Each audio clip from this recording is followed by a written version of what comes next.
For over 300 years now, developer Arc System Works has been pumping out game after game after game in their iconic Guilty Gear series, and with games like Plus R and XR being pretty fun, I wanted to go back even further down the series timeline to try out a game that I have no experience with.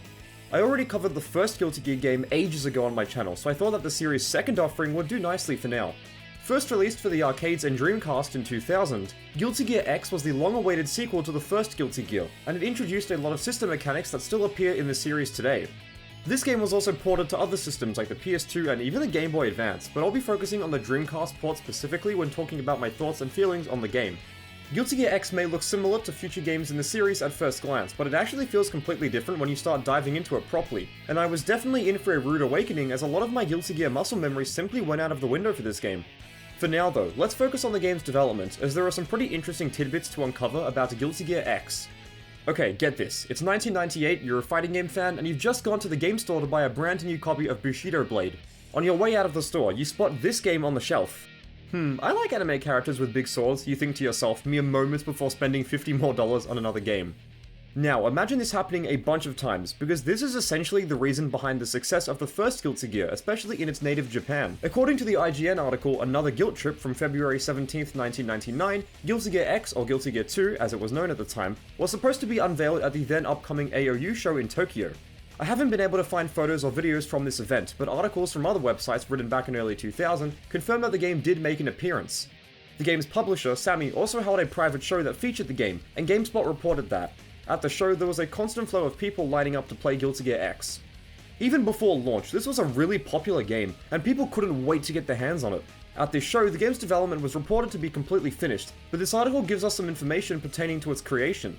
Both the Japanese and the Western versions of Guilty Gear X were developed simultaneously to ensure that they would release at around the same time. The game was made in 2 years by the same team who made the first Guilty Gear, and X was developed specifically for Sega's Naomi arcade board. The developers also stated that they created the game with arcades specifically in mind, meaning that they never considered porting the game to home consoles during development.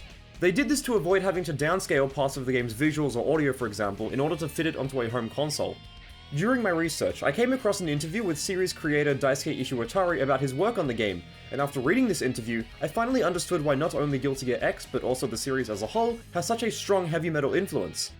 There was an athletic meet during 4th and 5th grade of elementary school, and for the cheer we used something by Queen. I was moved and I started listening to Western music. After that, I felt like I wanted to listen to various artists, and the first album I picked up was Whitesnake's Serpent's Elvis. It was music of a different nature from Queen, but it was good hard rock, so it was a personal favourite. And next, I bought some Iron Maiden music. I was extremely surprised again. The A-style, B-style melodies that I knew were destroyed, and I learned about the existence of the metal genre.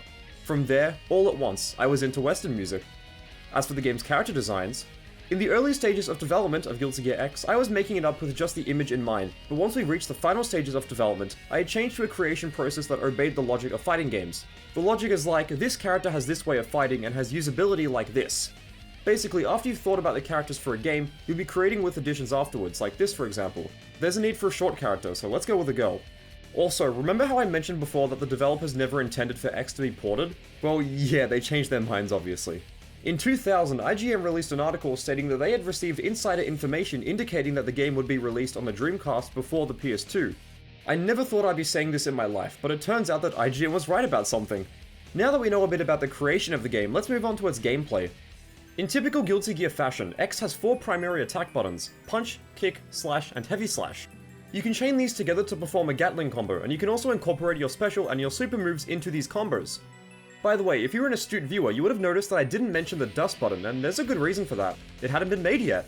Instead, you press slash and heavy slash together to perform one of these moves. It may not seem like a big change at first, but it was really throwing off my muscle memory from games like Plus R and XR. You can perform one of these dust attacks and then follow up with a combo if you have the timing for it, and this mechanic is anime as hell, it'll never get old.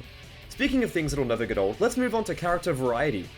Guilty Gear has always had a really wacky and colourful cast of characters with insane powers and abilities, and X is no exception. Johnny, Angie, and Venom are some of the newcomers, with Venom being my favourite of the bunch. This dude uses a pool cue and levitating pool balls to hit the enemy, and his animations are brilliant, they're really cool.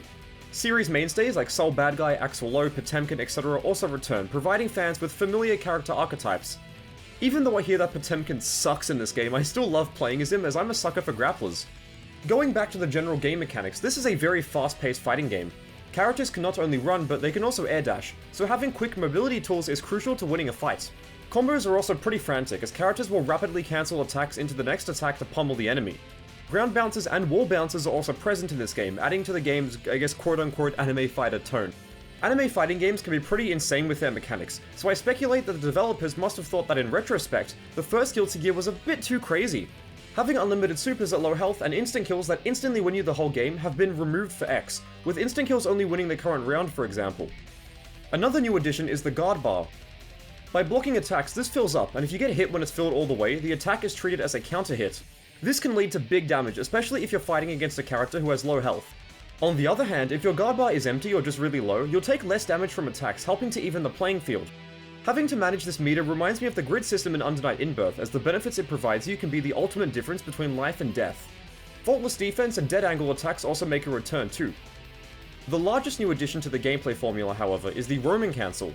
By inputting 3 buttons during an attack with at least 50% meter, you can cancel your current attack to keep the combo going. Whether you want to do a simple combo extension to close the round out, or you want to do some big damage to even up the health values, there's a lot of freedom provided to you as a player by this mechanic.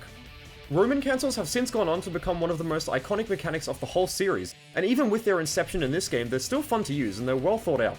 You can only perform a Roman cancel on hits, however, so you can't throw a fireball and then RC4 to pressure the enemy from a distance, for example. By playing this game specifically, you can tell that it is indeed a very old version of Guilty Gear, but it still has the solid groundwork of the series that was expanded on in future games. If the future games in the series, like Plus Art and X Art for example, are a really nice house in the hills that you bought by not paying your taxes, then this game is its foundation. Also, before we move on, I'll add that I normally like to talk about a game's content to see what it has to offer outside of fighting a friend in versus mode, but I can't really do that here, because this game has next to no content. You have arcade mode, training mode, versus, and survival. There's also a way to watch match replays, but that's literally all this game has to offer in terms of content. I wasn't expecting a really grand and expansive story mode or anything like that, but, you know, if back in the day you were just looking to buy a fighting game for single player content, I'd probably recommend something like Tekken 4 or 5 over this game.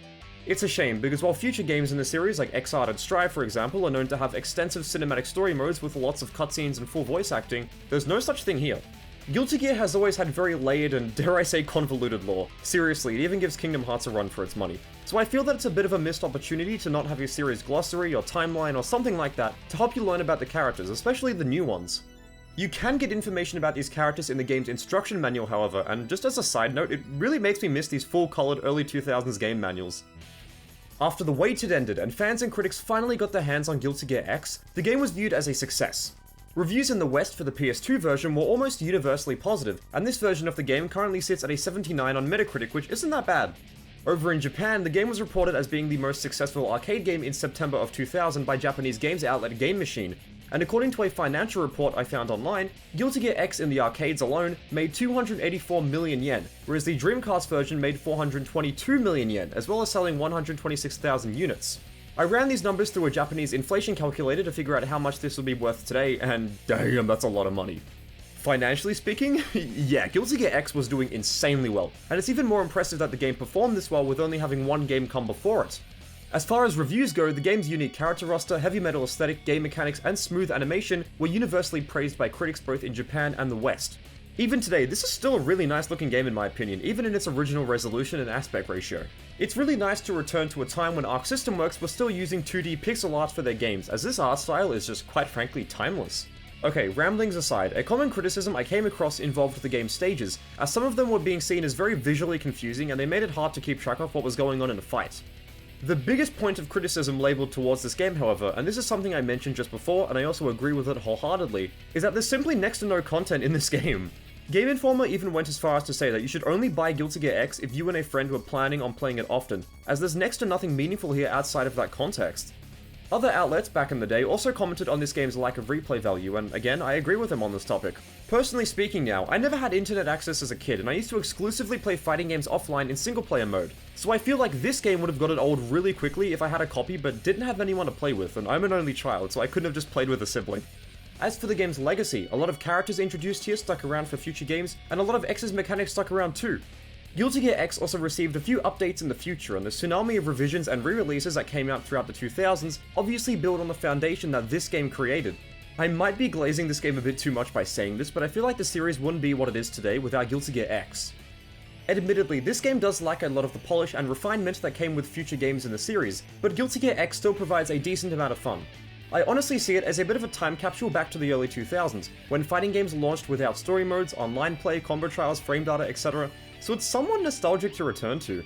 This game is easily playable on a variety of emulators, and you can even play it online on Fightcade via the Flycast emulator if you ever want to experience this game for yourself on a modern PC.